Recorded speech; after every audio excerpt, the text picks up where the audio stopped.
Sir Isaac Newton mapped the laws of motion and quantified gravity. He wrote the mathematical rulebook for the physical universe. But in 1720, he invested in the South Sea Company.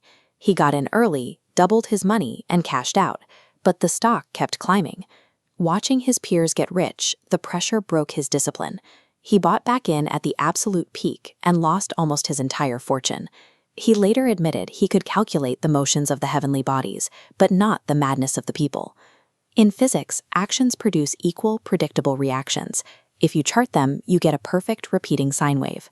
But when human beings are involved, that clean math falls apart. Markets do not oscillate with perfect symmetry. The irregularity of the market tricks people into believing it is entirely random. It isn't. The exact timing and magnitude of financial waves are mathematically irregular, but the psychological behaviors driving them repeat with absolute consistency. Because we cannot predict exactly when millions of irrational humans will panic or buy, forecasting the future is a waste of time. Superior investing requires abandoning predictions and diagnosing exactly where we are in the present cycle. This diagnostic approach is the cornerstone of Howard Marks. As the co-founder of Oaktree Capital Management, he built a track record managing over $100 billion, not by guessing what happens next, but by treating the market as an interconnected master cycle. The cycle is a causal sequence where the activities of the boom create the specific conditions for the bust. Identifying these links is the only way to navigate wealth-destroying volatility. To understand how this works, we have to stop thinking in certainties and start thinking in tendencies. Imagine you have two jars. One has mostly green, winning marbles. The other has mostly red, losing marbles. You can never know exactly which color you will draw next. But if you figure out which jar you are currently drawing from, you immediately know if the odds are in your favor or stacked against you.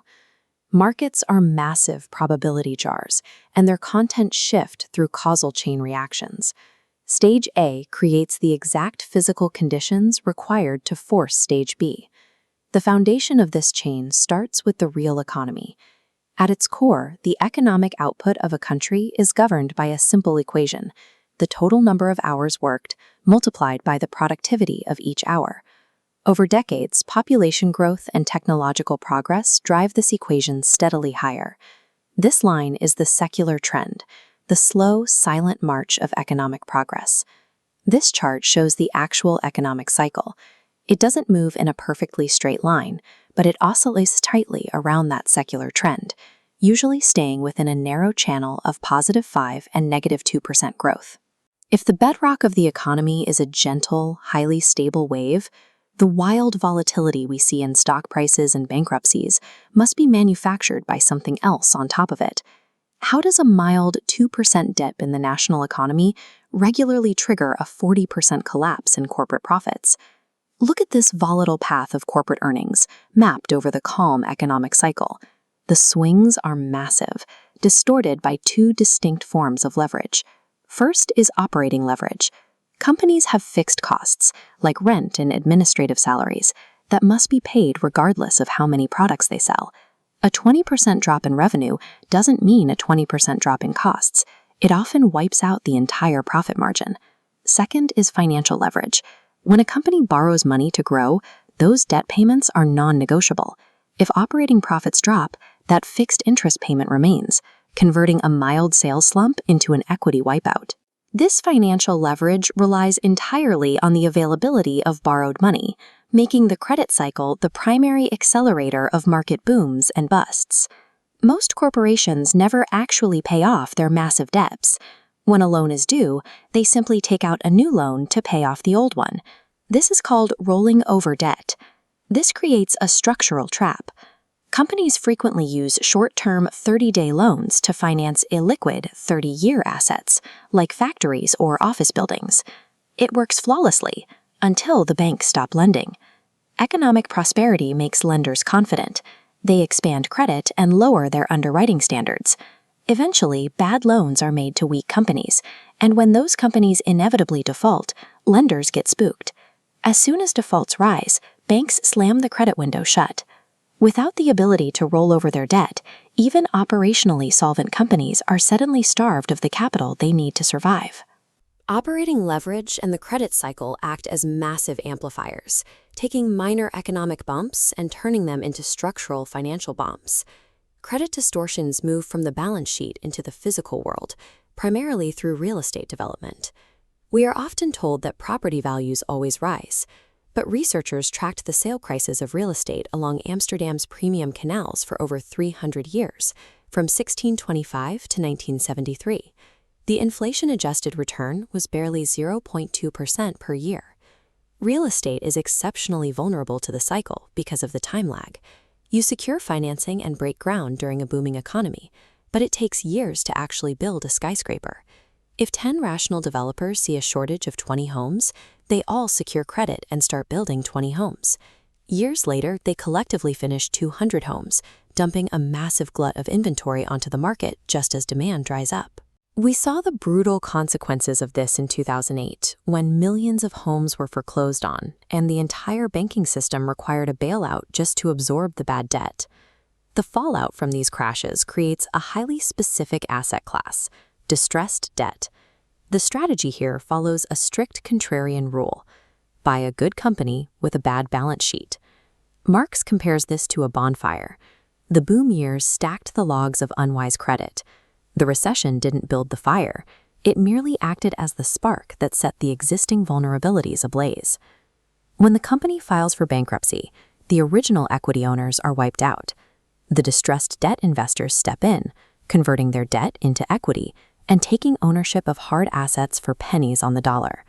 The catastrophic miscalculations of one cycle are mechanically transformed into the foundational buying opportunities of the next. There is one final layer to this architecture, and it is the most volatile force of all: human psychology. This chart shows the capital market line. In academic finance, this plots a rising slope where investors demand a higher potential return in exchange for taking on higher risk. But in reality, this line warps. During periods of euphoria, it flattens. Investors happily buy dangerous assets while demanding almost zero premium. During a panic, the line steepens sharply as people refuse to accept even moderate risk without a massive payoff. Economic data does not shift violently overnight, but the emotional lens we use to interpret that data swings like a heavy pendulum from greed to fear. A bull market always moves in 3 stages. First, a few thoughtful investors see that things will get better. Then, the majority recognizes the improvement. Finally, the crowd buys at the absolute top, assuming the growth is permanent. Investors justify ignoring history with the 4 most dangerous words in finance: "It's different this time." They argue that modern shifts have permanently altered the rules. Historical norms eventually reassert themselves. When the delusion shatters, maximum pessimism takes over, and the crowd panic sells their best assets at giveaway prices. Because human emotion drives these extremes, markets will always overshoot rational valuation. The cycles of boom and bust are an inescapable permanent feature of finance. Since we cannot perfectly time when the pendulum will reverse direction, portfolio positioning is the only viable strategy. You have to step back and objectively diagnose the market's temperature. Look at the prevailing conditions. Are you seeing widespread greed, easy credit, and high valuations? Or are you seeing fear, frozen credit markets, and bargain prices? Acting on this requires second-level thinking. Buying a great company is dangerous if everyone already knows it's great. The stock is priced for perfection, meaning any minor setback will cause a price collapse. You are constantly managing 2 competing threats: the risk of losing your capital and the risk of missing out on an opportunity. The tactical response is simple, but incredibly difficult to execute. You must intentionally increase your defensiveness when the market is euphoric and force yourself to become aggressive when everyone else is terrified. Financial historian Peter Bernstein noted that the secret to long-term wealth isn't being the hottest stock picker. It is having the stomach to be wrong in the short term, acting early, and surviving the inevitable volatility. The ultimate goal is not clairvoyance. It is simply surviving the cycle long enough for your capital to compound. Preparation supersedes prediction. Knowing exactly where you stand in the present cycle is the ultimate investor's edge. You don't need to forecast the future.